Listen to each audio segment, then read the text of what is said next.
Magandang umaga sa ating lahat at ito na naman po si Professor Tonton Contreras sa isa na naman edisyon ng Usapang Politika dito sa Facebook Live at sa YouTube.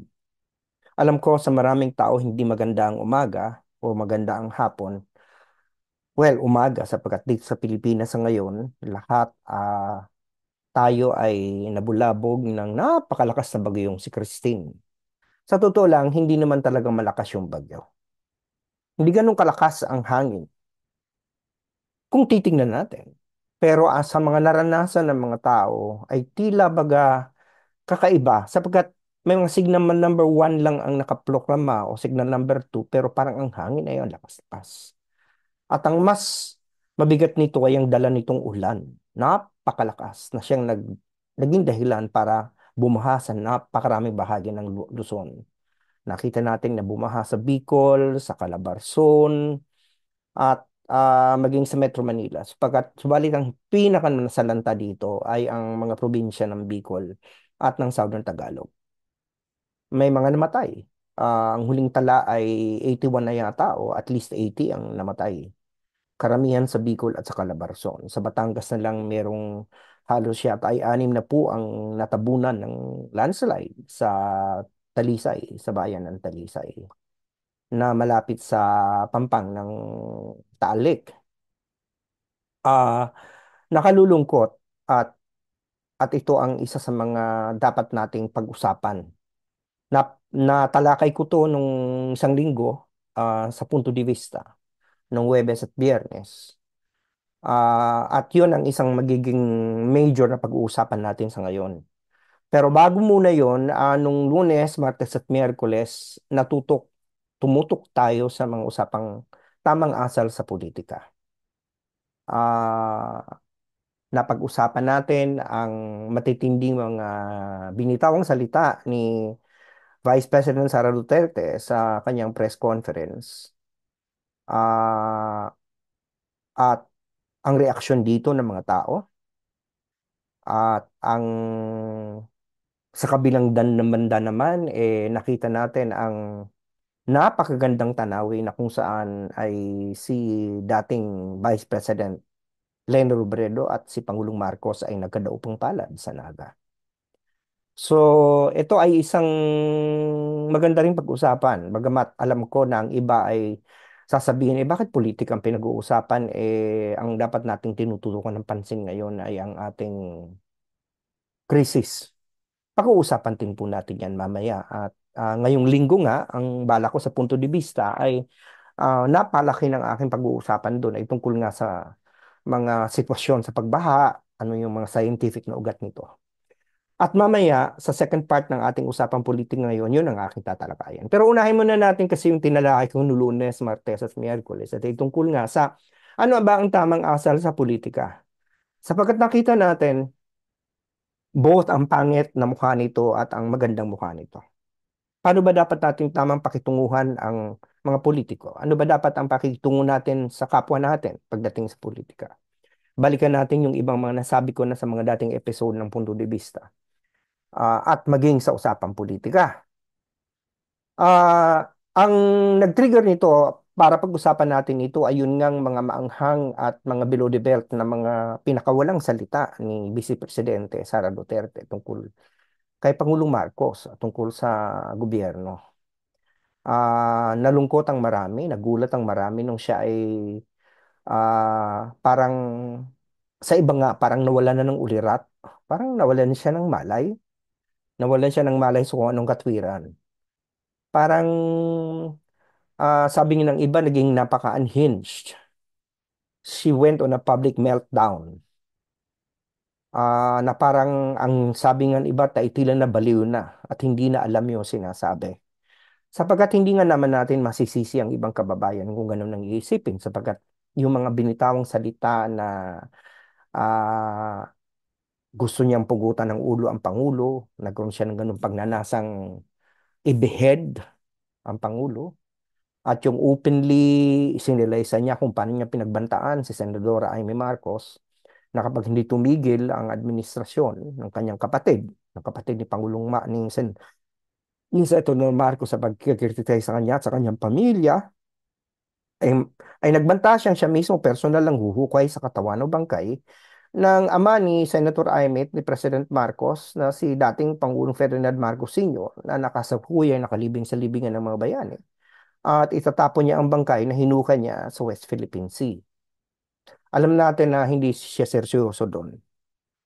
Yun nga yung point doon eh. Bakit hindi siya nakapag-control sa mga sasabihin niya? Talaga bang nasa DNA na ng mga Duterte ang ganitong klase ng pag-uugali? At ito ba ay isang bagay na dapat nating ginagantimpalaan pa ng mga posisyon? Ito ba ang gusto nating makita na asal ng ating mga leader na tutularan ng ating kabataan? Sabi ko nga, hindi masama yung magpahayag ka ng galit mo. Hindi masama yung mag-criticize ka. Pero may limitasyon yun. Ang pinakasukatan ng ikaw ay isang mature at matinong tao na may katwiran ay kung paano mo nakukontrol ang sarili mo at ang bibig mo. Mga lalabas dito. Anong klase tayong lipunan kapag ang ating magiging pamantayan ng isang leader ay yung walang kontrol ang bibig at hindi kayang kontrolin ang emosyon? Hindi naman natin kailangang sabihin na hindi siya dapat magalit sapagkat nakakagalit nga naman ang mga nangyayari sa kanya, sa kapaligiran niya, yung mga pagdinig sa Kongreso na kung saan lumalabas ang mga di umano'y pagwaldas nila ng pera, lalo niya, na kung saan ay gumastos ng 16 million pesos para sa 11 araw na pagrenta ng guest house o safe house. Yung mga di umano ay paggamit ng pondo ng Armed Forces of the Philippines para sa yun ay gamitin na parang yun kunyari ay ginastos ng Vice President, no? Ng Department of Education.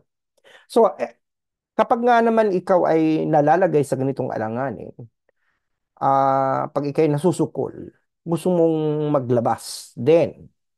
Sabi nga tama nga si Franz Castro parang pusit na kapag nasusukol naglalabas ng tinta.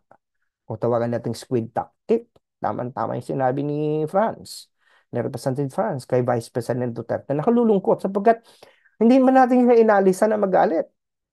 Well, magalit ka pero yung publicly you want to exhume you want to uh, dig out the body of a former president and behead another one because you're just angry. Nakalulungkot. Ang mas nakalulungkot dito yung mga bulag na diehard Duterte supporters na sa halip na, you know, sabihin sa Vice President na hindi na tama yan. Hindi na maganda yan. Para bagang gaya, pinilit nyo. Teka, may senadora pa nagsabi, ginalit nyo eh. 'Di ba? Parang, teka muna, nasaan ang ating moral compasses? 'Di ba? So nakalulungkot. Nakalulungkot itong nangyaring ito. Sapagkat yun nga, yung at saka lumalabas pa na ngayon parang yung sitwasyon na binanggit ni Sara Duterte na kung saan gusto niya ng pugutan ng ulo si Pangulong Marcos, ang nangyari na sa isang event na kung saan merong isang kadete ng Philippine Military Academy ay hiningi ang relos ni Pangulong Marcos. At si Pangulong Marcos di umano ayon sa salaysay ng Vice President ay parang nabastos o pinahiya yung kadete. Gawa lang nung gusto mo ng pugutan ng ulo ng isang tao. Parang hindi mo lang naisip na sana hindi na ano kaya maging reaction mo? Yun, no, basta hihingi ng relos mo. Yung pala dahil binigay na ni Vice President nung tatay ni Vice President Duterte nung panahon ng kanyang ama ay minsan nangyari na rin sa kanya. Na magkaibang tao to. Do not expect, you know, different people to have the same reaction. Diba?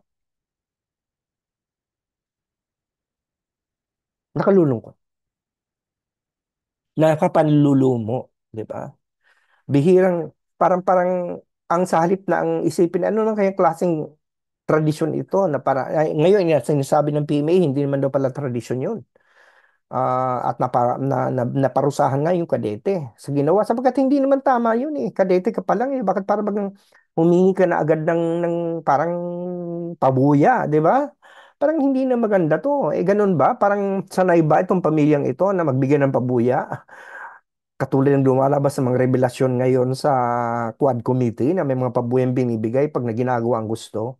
Diba? Kahit ito ay nauwi sa pagpatay ng mga kaaway o mga nakikitang kaaway. Nagtatanong ang bayan. So, parang nakakagalit din. Pero mas natatalo ng panlulumo ang galit ko. Kasi parang, halal ito ng tao. At mas nakakapanlumo ang reaksyon ng mga ah, tao. Na yung pakikitungo sa politiko, parang ginagawa ng poon ang politiko na hindi pwede magkamali. So itong mga diehard Duterte supporters ay kahit ano yatang gawin ng mga Duterte, sasambahin hihimurin kung anong dapat hindi mabahong bagay na hindi dapat himurin. Di ba? Parang when you draw the line, parang na kayong mga maga na po supporter ni Donald Trump. Sa bagay, hindi nga rin akong tataka sapagkat karamihan ng mga DDS, Trump supporter din. Hanggang saan ang hangganan? Hanggang saan ang decency? Tapos yung decency, binoproblematize din na para bagang decente kasi sila eh. Para bagang kasalanan ng maging decente. Di ba? Mas maayos kayo yung ano ka eh. Di ba? Ang sarap tinatawag na bangag ang presidente, si Pangulong Marcos, pero hindi nakikita yung para na ring bangag si Vice President Duterte sa kanyang mga ginagawa. Na parang nawala na sa sarili. So bakit ganito? Ang ugat kasi nito nung mulang ginawa nating Diyos ang mga politiko. At ito hindi lang to kasalanan ng mga DDS, maging ang mga Marcos lawyers, may ganitong tendency eh. Pag si Pangulong Marcos naman impake, babanatan ka na naman, ka din. Yung parang hindi nila nakikita na pwede magkamali ang isang tao. Mga hindi perpekto yan eh. Yan yung sinasabi ko na kaya tayo nagaganito dahil ang tingin natin sa mga politiko ay hindi naninilbihan sa atin, kundi mga amo natin, mga Diyos, mga pinupuon. Halal yung mga yan eh.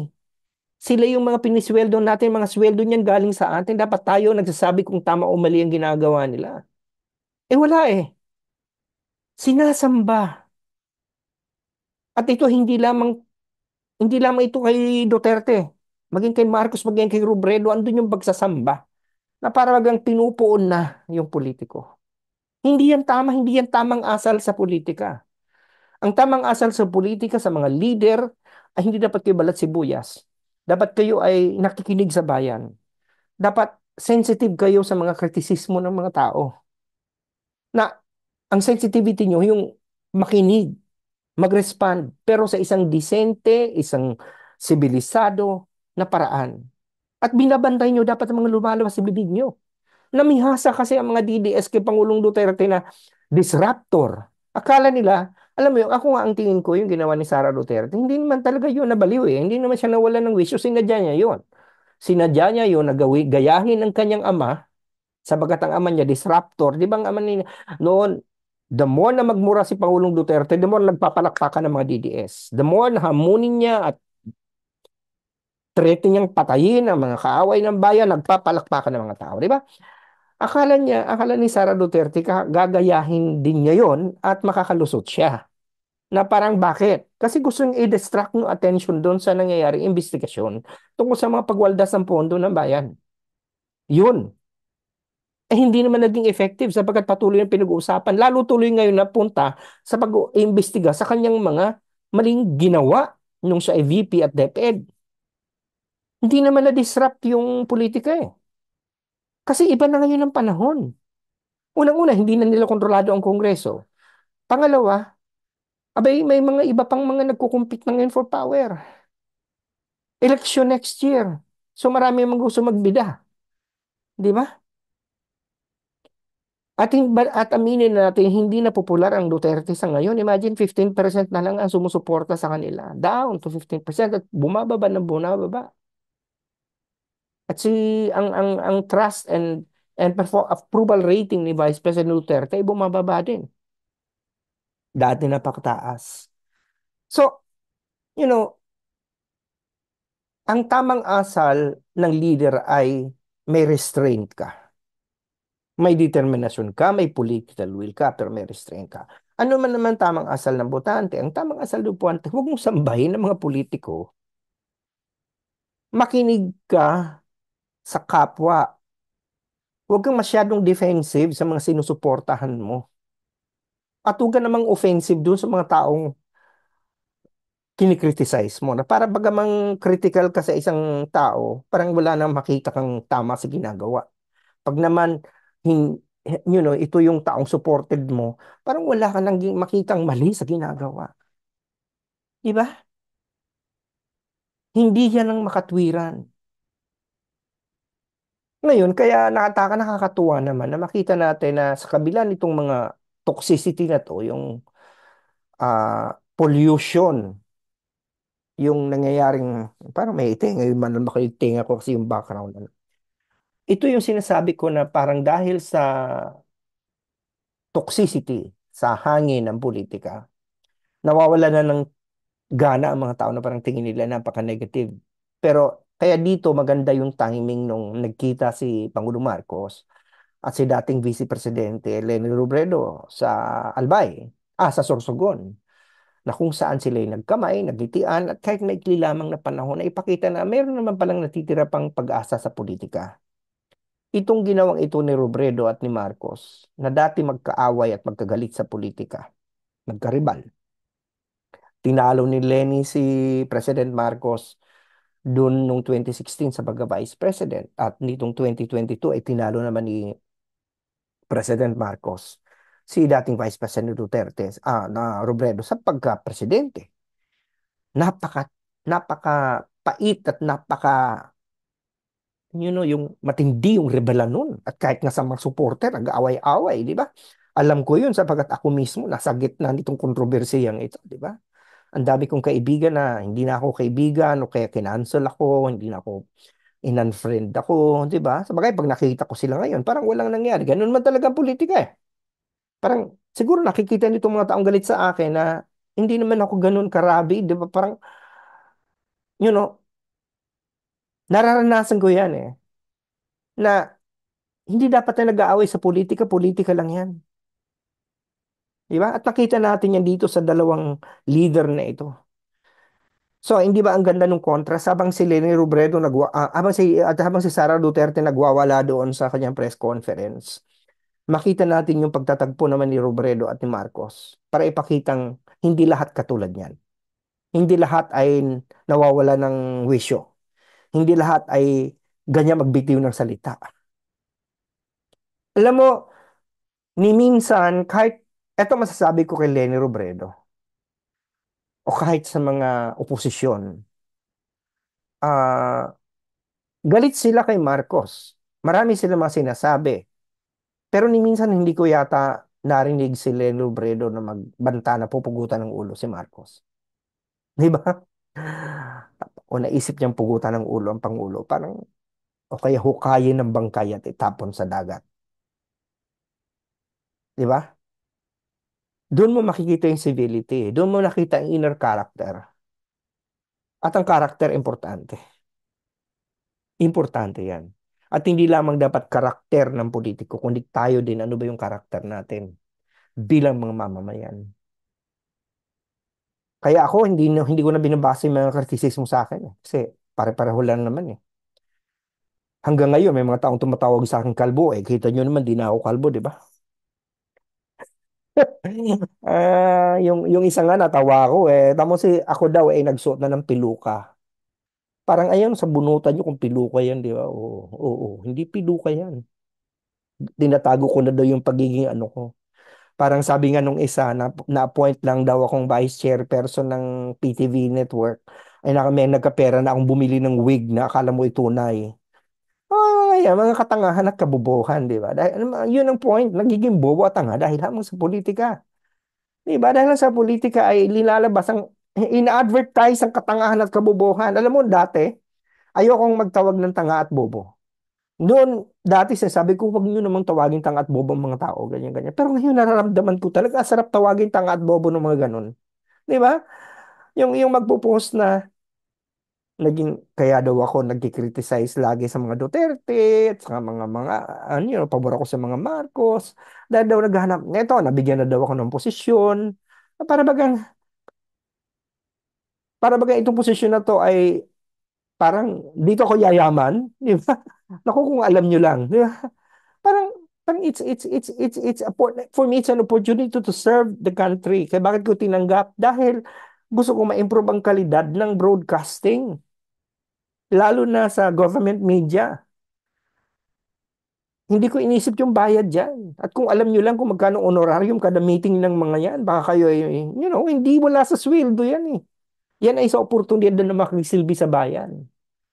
At sa posisyon, anong kapangyarihan ng member ka ng board, ng chairperson? Di ba? Parang, well, we set policies, we decide on what program uh, uh, should be, should be continued, how should we run the network, but I'm just one person out of five.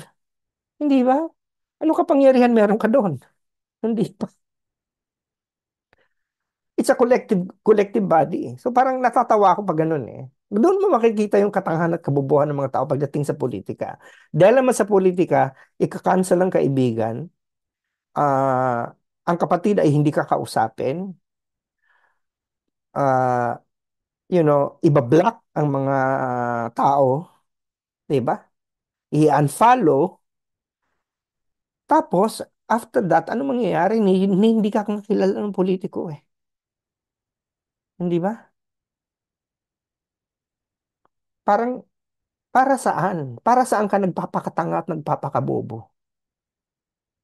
Ako ginagamit ko na yung word na yun kasi bahala kayo magalit kayo pero totoo naman kasi. Ano tawag mo dun? 'Di ba? Gamitin naman natin ang ating mga utak, libre yan. Kaya binigyan tayo ng utak, libre yan. Hindi naman yan, pag hindi ka naman magbabayad para gamitin mo sarili mo pag-iisip. Doesn't take money for you to think. Yun ang dapat na tamang asal sa politika. Huwag na natin gayahin ang mga politikong hindi marunong mag-control ng kanilang mabibig. Diba? So yan, ang isang unang bahagi ng usapang politika natin sa ngayon, yung tamang asal sa politika. And then, may connection din yan actually sa kung paano tiningnan ng mga tao yung bagyo. Alam mo talaga yung bagyong Christine, ito ay talagang this is a warning shot. This is a writing on the wall, telling us that there is a new generation of superstorms. Mga bagyong katulad na Christine na ang mata ay nasa Isabela na pero ang hagupit ng hangin ay nararamdaman pa rin sa Laguna. Mga bagyong hindi naman ganun kalakas ang signal pero daan-daang ektarya ng kalupaan, libu-libong ektarya, pananim, bayan, buhay ang nasalanta sa Kabikulan, sa Katagalugan. Yung sentro ng bagyo nasa Isabela, pero hindi yun ang matinding tinamaan ng sakuna sa Bicol at sa Southern Tagalog. Anong klase yun? Is freak. It's a nature freak. And yet, eto na naman tayo. Nagbabaan na naman yung mga pananaw na mga politiko ang sinisisi na nasaan ang presidente, nasaan ang pangulo. Alam mo, kilala ko ang nagpasimula nitong nasaan ang pangulong ito kaibigan ko eh. Ah, meron tayong ganong klase ng pag-uugali na parang gusto natin na andun agad ang mukha ng presidente. In any, hindi sapat sa atin yung, yung makita na siya ay nando sa Malacanang, nagko-call ng shots. Kailangan gusto nakita kalubog, nakasakay ng helicopter, nakalubog sa baha. Sanay tayo sa ganung image. Kasi sanay nga tayo sa mga politiko na pumupunta sa disaster, nagdadala ng tulong, etc. Yun ang image natin ng politiko. Pero, yung iba naman, ang tingin sa kanyang image pang epal. So yung iba, ang tingin nila, kailangan ngayon natin na ando ng politiko para mamigay ng ayuda. Dapat nakikita natin si Pangulong Marcos na nakalubog sa baha, nagpapakita ng kanyang mukha sa mga taong nangangailangan ng tulong, di ba? Pero sa isang banda naman, hahanapin mo lagi nasaan ang gobernador, nasaan ang mayor, nasaan. Parang hindi sapat na andun sa kanyang opisina, nagtatatawag ng mga tao. Hindi yun gusto ng tao. Gusto ng tao ay naandun sa aksyon. Sa isang banda naman, pag hindi mo gusto yung politiko, tutuyain mo for photo op lang naman yan, di ba? Yan ay Nang lang, di ba? Pag panahon lang na sakuna ganyan, mga ganon. So malinaw na nagiging litmus test ng kung kanino ka may katapatan. Sino yung gusto mo at sino ayaw mo. Pag gusto mo yung tao, ang tingin mo sa kanya angel of hope and mercy. Pag hindi mo siya gusto, ang tingin mo sa kanya epal, makapal ang mukha. So, bakit ba ganito tayo? Eh kasi nga pinupoliticize natin ang disaster. Na parang ang disaster, ang may kagagawa at ang may solusyon ng politiko. Nalilipunan natang ibalikan sa science. Parang banat tayo ng banat ng may flood control dapat. Sige, kahit na may flood control yan, ayon sa siyensya ngayon, may lumalabas na yung mga dating sistema natin ng flood control, ng mga dams, mga kanal, mga gabions, mga levees, mga dikes, ay wala nang panlaban yan sa mga bagong henerasyon ng superstorm na malalakas ang ulan. Imagine mo gaano ba kadami ang binagsak na ulan. Dalawang puwang worth of ulan ibinagsak lang sa isang araw. Na-imagine mo yon. Ulan na sa ordinaryong buhay ay 2 buwan na. Yung ay isang araw lang ibinuhos. Walang dam, wala lang levee, walang flood control na kaya yan. Number two,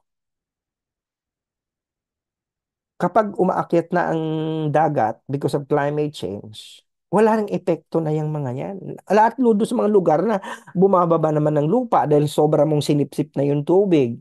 Dahil ginamit mong tubig para sa mga pabrika, mga kabahayan, etc. So, combine, ang lakas ng ulan, tumataas ang tubig sa dagat, bumababa ang lupa, anong tawag mo diyan? You need new generations of flood control. So kahit pa naglagay tayo hinahanap mo yung mga milyones sa flood control, totoo naman talagang may mga flood control projects na kinukurakot. Alam natin yan. Mali yan. Pero kahit na nga ang flood control projects na yan, tama ang pagkakagawa. Nagasta lahat ng maayos. Hindi pa rin yan kayang tugunan ang bagong henerasyon, ang harapin ng mga bagong henerasyon ng mga dilubyo. Sapagkat ibang-iba na ang panahon ngayon ng climate change. Kasi isang banda, ayan na naman tayo, yung bagang maninisi ka na, you know, parang may natatawa ko doon sa sinasabi ng isa, di ba? Sasabihin disaster. Pero si Marcos daw mas disaster. Parang si Pangulong Marcos na may kagagawa ng mga ugat ng lahat ng pagbaha. Ang ugat ng pagbaha, historical yan. Kailan ba natin simulang kalbuhin ng mga kagubatan? Kailan ba natin sinimulan na magtayo ng mga subdivision? Harangan ng mga daluyan ng tubig, paliitin at pababawi ng mga lawa. Kailan ba? Ngayon lang? After 2022 lang? Na si Marcos ang nakaupo? Tapos sasabihin nyo, dinidepensa ko si Marcos. Ang dinidepensa ko, ang utak at katwiran natin. Hindi perpekto ang Pangulo, marami din pagkakamali, pero para sisihin siya, na siya lamang ang may kasalanan itong buong nangyayaring ito, ay mukhang hindi tama. Gamitin naman natin ang utak, libre yan. O sige, tanungin natin masarili. Kailan ba tayo nagsimulang barahin ng mga daluyan ng tubig? Kailan ba tayo nagsimulang magtapon ng mga basura? Kailan ba tayo simulang magkalbo ng mga kagabwatan? Noong 2022 lang? Hindi nung si Noynoy pa ang presidente? Hindi yung si Ramos? Hindi pa nung panahon ni Cory? Yung panahon ni Even ng ama ni Marcos? O nung panahon bago pa sila? Di ba? Patong-patong ang pinagmulan ng case, ng ugat ng pagbaha. At ang solusyon diyan, komplikado. Hindi yan yung, kasi kulang flood control system. Kung yung flood control system na yan, ay naitayo ng maayos, pero ang gamit pa rin modelo, yung dating modelo. Abay talaga hindi yan nga aari. Tapos sasabihin, bakit kasi hindi ayusin? Ayon sa, yun na nga ang sinasabi. Dapat ayusin na natin in such a way na ang itatayo natin ay mga mekanismo na tutugon sa climate change. Pero ito rin climate change kasi, hindi rin lubos ang naintindihan ng mga tao. Kala nila magputol ka ng kahoy, may ano na, parang natawa nga ako doon sa comment ng isang tao eh. Kaya daw binabaha sa SLEX kasi pinutol ng tubig sa mga pinutol ng kahoy sa tabi. Parang, teka muna, anong kinalaman ng pagputol ng kahoy sa tabi ng daan sa pagbaha? Eh, mababa naman talaga lugar na yan. Alam mo, kahit nakatayo yung mga kahoy dyan noon na hindi pa napuputol, ay bumabaha na talaga dyan. Kaya bumaha dyan dahil talagang sadyang napakadami ng tubig na ibinuhos. At wala nang masulingan ang tubig dahil lumiit na yung mga ilog, nabarahan na, di ba? Ang dami ng basura, ang dami ng bahayan. At bumababa yung lupa dahil ang dami ng sinisip-sip na. So, ang solusyon na sinasabi ng iba, magtanim ng puno pa. As if pag nagtanim ka ngayon, maghintay ka pa ng malimang taon, 6 na taon bago yun ay mag-epekto. By that time, ilang baha na ang dumating. Daka sa sunod na baha, yung mga punong maliliit na hindi pa nga, hindi pa nag-grow, baka yan ay matangay din. Hindi ba? Mag-isip-isip naman. Di ba? Makinig kasi sa scientists. Pinupoliticize natin ang issue eh. Ginugulo natin dahil sa halip na makinig tayo sa science, sa halip na itingnan natin ang science, ang inuuna natin manisi ng mga politiko. O kaya anituhin at ipuon, gawing puon ang mga politikong gusto natin. Di ba? Ay, Pilipinas ang hirap mahalin sa totoo lang. Minsan nakakapagod natin magpaliwanag eh. Na parang kayo nanonood sa akin. Kayo lang naman ang na-impluwensyahan ko eh. Parang ang hirap eh. Anyway, talagang ganun. So, patuloy na lang tayong magsasalita para maliwanagan. At sana, patuloy tayong magsisilbi sa bayan dahil yan ang sabi sa akin ng UP. Serve the people.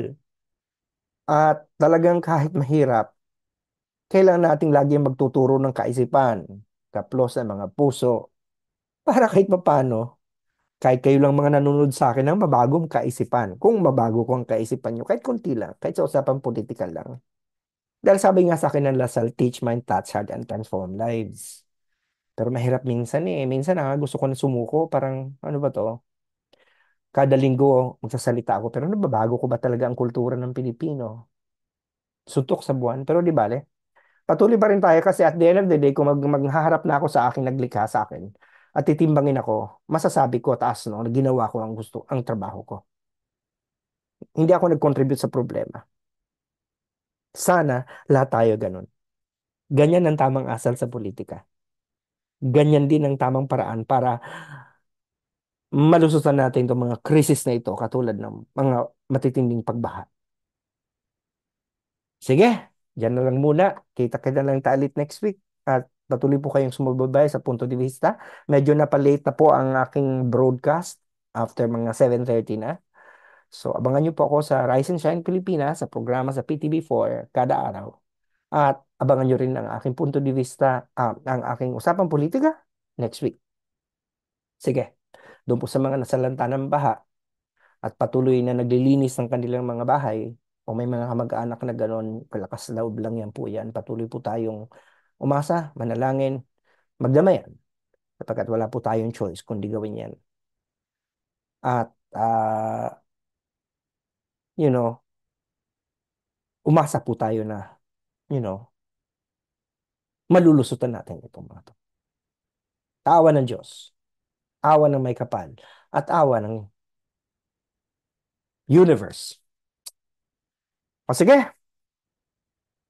lagi kong sinasabi, magandang umaga, magandang gabi, magandang tanghali, kahit saan man kayo sa mundo, lalo doon sa mga replay at replay team, UP naming mahal, Ani Malasal. Maraming salamat. See you next time. Bye for now.